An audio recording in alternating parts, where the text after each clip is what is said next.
जपाकुसुमसङ्काशं काश्यपेयं महाद्युतिं तमोरि सर्वपापघ्नं प्रणतोऽस्मि दिवाकरम्।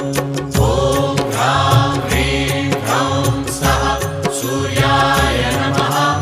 ॐ ह्रां ह्रीं ह्रौं सः सूर्याय नमः।